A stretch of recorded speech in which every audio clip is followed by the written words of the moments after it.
পড়াশোনা করছি। আমি কারাতে নাকাশিকের সাথে 6 বছর ধরে জড়িত আছি। আমি বর্তমানে ব্ল্যাক বেল্ট আছি, ব্ল্যাক বেল্ট ফার্স্ট আর। আমি আমার আম্মুর জন্য এখানে আসতে পেরেছি। আমার আম্মুর ছোটোবেলা থেকে ইচ্ছা ছিল সে কারাতে শিখবে, সে শিখতে পারেনি সে সময় বিভিন্ন প্রতিবন্ধকতার কারণে।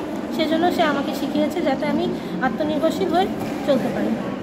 আমি এই নাকাশিকের সাথে দীর্ঘ 6 বছর ধরে জড়িত আছি। এখানে আমাদের শিহান আমাদের অনেক ভালো করে শেখায়, নিজের মেয়ের মতো করে শেখায়। ওনার জন্যই আমরা এত দূর আসতে পেরেছি। এখন আমরা ব্ল্যাক বেল্ট ফার্স্ট ডানে আছি। আর ভবিষ্যতে যদি এখন আমি বর্তমানে এখানে টিচার হিসেবে নিযুক্ত আছি, বাচ্চাদের ট্রেনিং করাই, ছোটো ছোটো বাচ্চাদের white belt, blue belt, green belt. আর ভবিষ্যতে যদি আমার কারাতে থেকে কোনো অপরচুনিটি আসে তো আমি সেখানে নিযুক্ত হব।